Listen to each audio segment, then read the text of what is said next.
when you do apply, be specific on which area that you want to go to. I think they really look for like certainty that you may be interested in cyber. Have you done your research in that area within EY?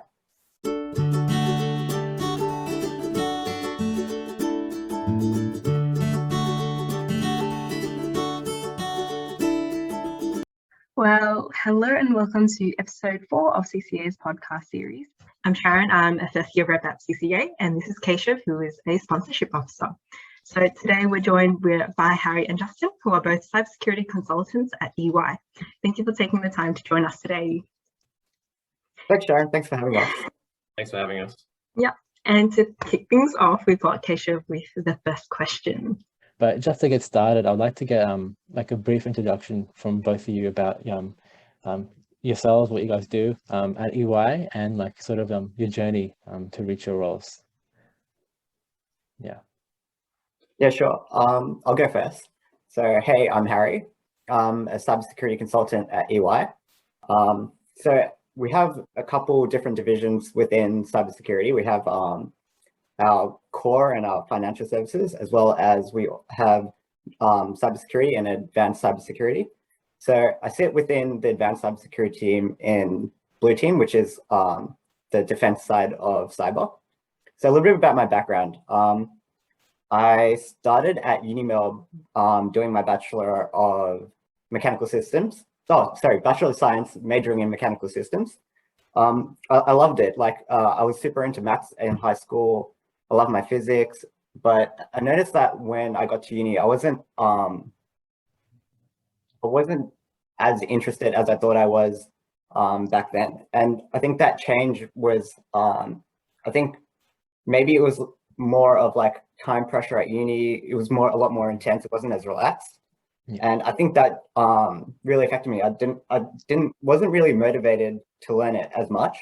And as the years went, I noticed I had a creative side. So on the side, I'm a graphic designer. So I was part of a couple of clubs where I was graphic designing posters and doing logos for small businesses and all that. And I noticed coding was pretty fun. So in engineering, we coded in MATLAB, and I was quite good at that, but it wasn't a major area within mechanical systems, which is like mechanical engineering space, but I really liked it. And when I finished my bachelor's, I was trying to get a grad role, but I wasn't very successful. But I knew that like I was pretty passionate about like creative problem solving, and I knew that I liked coding. So what I did was I went out and I did a course on Coursera. It was which is like this open source learning platform where you can do any short courses. So the course I picked was machine learning because it sounded really cool, and I was like, oh, that sounds fun. I hear it's like the future. So I did that, and I loved it. Like every moment of it was like, oh, I could do this for the rest of my life. So I looked up like, I decided I probably didn't want to continue looking for a job. I want to do a master's in something computer science related. And I realized I liked I like finding solutions to things. So I narrowed it down to data science, computer science, or analytics. And I think I preferred analytics a lot more because it had a mixture of statistics, which I liked, and it also had coding at the same time. So it was like, so I ended up doing my master's in analytics. And that's when I first heard of EY because I was looking for a way to get an internship. And I noticed EY had a job listing a competition where it was a data science competition. And if you win, you get an internship. And it was like a problem solving, the problem statement was like predict traffic within the city of Atlanta. And I remember when I was first doing it, I learned more than I learned in like one semester at uni. No, sorry, I learned more than I learned in like 3 years of uni than within that like 1 month of doing this competition, and I was like, I really liked the way this competition was set up, the values that EY was trying to teach. I didn't end up winning the competition. I came like 100th in the world of like 3,000 people, but I think it gave me some really good perspective, and it also I was also able to talk about it within my EY interview, and that's why I think I got my first interview at EY as a vocational. That was within my first year of my master's, and then after that I was offered the graduate role. But in between that period of time, so it was 2020, I did a internship at one of the utility companies in Victoria. And I think I learned some valuable lessons there, where we built like an AI to help automate aspects of their call center. Right. And finally, just before I started EY, I was on a contract for one of the airports in Victoria where I was helping with the security automation. So that's a little bit about the internships and hobbies that like brought me to where I am today. And then in February, I started at EY in the cyber division. Perfect. And if Justin, you could touch on your sort of journey towards EY as well, that'd be great. Yeah, I certainly can. I don't know if it'll be as good as and interesting as Harry's journey, but I can certainly provide some context. So I did a Bachelor of Information Technology at Deakin University. So I'm actually based in Geelong. So when I graduated high school, I kind of had that interest in technology and knew I definitely wanted to do IT, but I also loved the finance and commerce side as well. So my ideal course, I guess, would have been that sort of Bachelor of IT and then sort of that commerce side as well. But I think at the time when I did uni, it was only offered at Monash. And obviously, I think you guys are, have the computing and commerce society as well, which you're a part of. So you do have that course. But at that time, I kind of wasn't too keen about, moving up to Melbourne to go to uni and so forth, seeing I just lived around the corner from Deakin in Wampun. So I thought I'll do the Bachelor of IT and then I can sort of focus on that business and finance side in my own spare time. So I did that course, and I originally started with doing a major in programming and cybersecurity. And I got through the first year of the course, and I thought I really loved the cybersecurity side, and I didn't mind the skills and the foundations of the programming side, but I knew that I would never want to be a programmer, sitting at your computer just typing code the whole day. So I knew I didn't want to pursue that path. So I thought I'll ditch that major and I'll just focus on the cybersecurity side. So once I did that, I really loved it. And as a part of the university degree, you have to do a compulsory internship or some sort of placement. That was one of the third year units that you have to do. So at the end of my second year, I decided to do my internship. And in looking to apply for roles, I wanted to apply for a role that I could address that security side, but also then have something where I can apply that business side that I did still have that passion for. So that's what sort of drew me to consulting. So I applied for EY and a few other different consulting firms and was fortunate enough to be able to land a summer vacationer role at EY. So back in 2018 and 2019, I did that summer vacationer in the financial services cybersecurity team.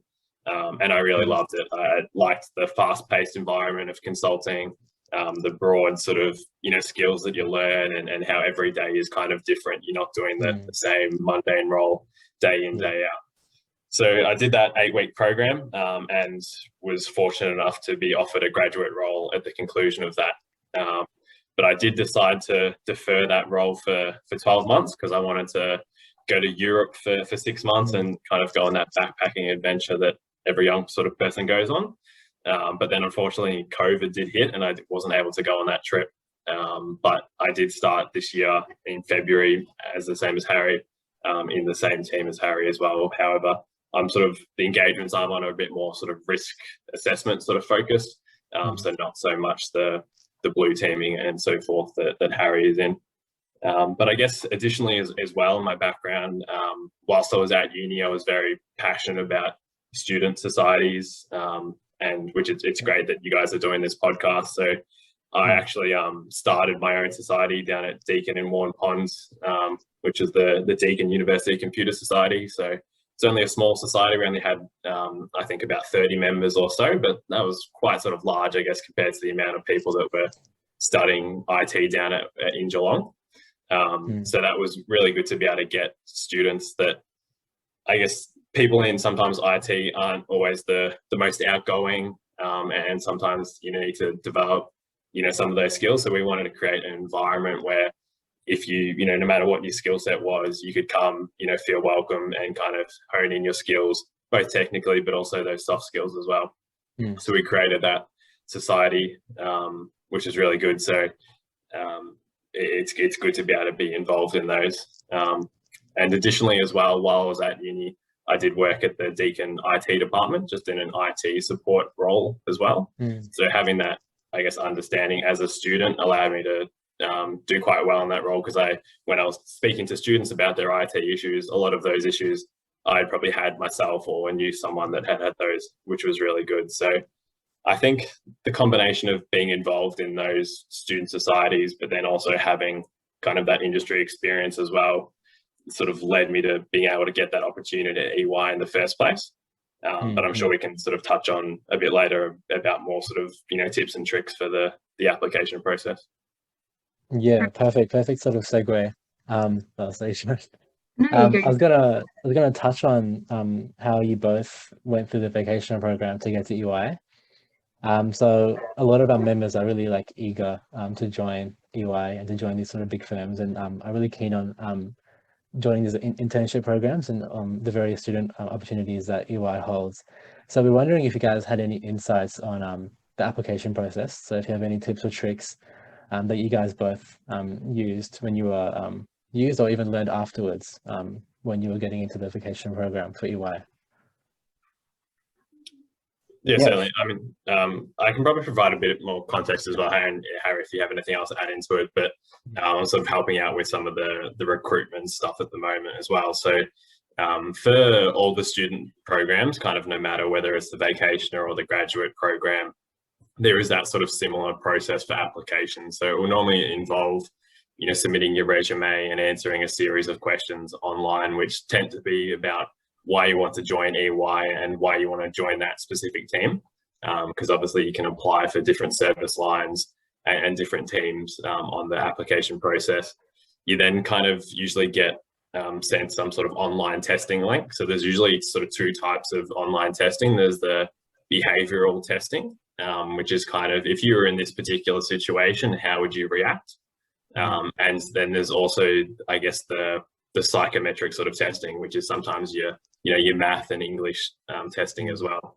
I think at the moment as well, they might have incorporated a video interview sort of component as well, where you sort of record a response and then have a minute to actually record it, and it gets sent to the assessor as well.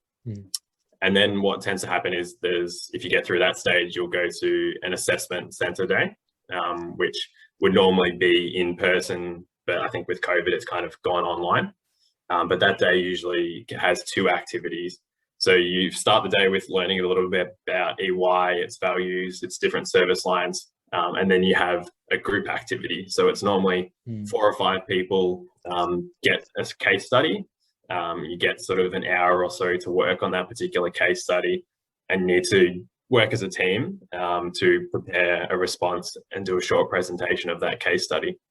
So that's normally to try and assess how well you work in a team, how well you can articulate your ideas to other people that could potentially be your colleagues, and kind of how you bounce ideas off other people as well. And then also on that day, you'll then do a one-on-one interview with normally a manager or above, just to assess, I guess, whether you're a fit for the company, and for them to kind of ask a little bit more about your background and dig into those, questions they might have about your resume and so forth. But I mean, Harry, if you have anything else you want to add about that process. No, you summed it up perfectly. I think I could emphasize on the fact that when you do apply, be specific on which area that you want to go to. I think they really look for like certainty that you may be interested in cyber. Have you done your research in that area within EY? We do have rotations though, so if you end up doing a grad role, for example, with after 6 months, is it, Justin, that you get to rotate? Yeah, 6 months. Yeah. Yeah, so you got the opportunity to rotate either way, but they do like to see certainty in all research that you've done behind why you've picked that area. As a university student, I don't know, there are so many different options for us all out there. So like kind of related, but how did you guys know that like cybersecurity was what you wanted to do? Like, were there any indicators or any big experiences that made you feel like this is the one for me? Honestly, no. It was a bit of a YOLO, if I had to say. Perfect. Because when I first applied for EY, I wanted to join DNA which is data analytics, which is what I studied. But then that's when I actually researched like all the areas at EY that you could apply for, and one of them was cyber. But within cyber, I noticed that we have an analytics area, and I put cyber as number one, and I said, I know about this area. I've looked at like what you guys have posted online about it. And I think that they really picked up on the fact that I went out of my way and researched that and mentioned it in my cover letter. Yeah, to answer your question, there wasn't any certainty really. I guess it just comes with like doing your own research and seeing what you do like through experience. Sounds good. Thank you for that. And what about you, Justin? Yeah, I guess kind of in a similar manner as well. I guess for my degree, my major was in cybersecurity, so I kind of had studied it for 3 years. So would definitely be worthwhile, pursuing that career. But I think why I chose cybersecurity in the first place to study that as my major was I definitely wanted to do something within IT, and I sort of saw that cybersecurity was a growing field, and that there would be numerous opportunities for employment in that, for the foreseeable future. And I think that certainly played out now, but also with COVID as well. I guess with borders being shut, it kind of reduces the amount of talent that companies can source from overseas to be able to get people with the right cybersecurity skills. So there definitely is a skills shortage in terms of what is available in Australia. So definitely, that was probably the number one reason why I chose cybersecurity out of all the options that I could choose in IT. Thank you.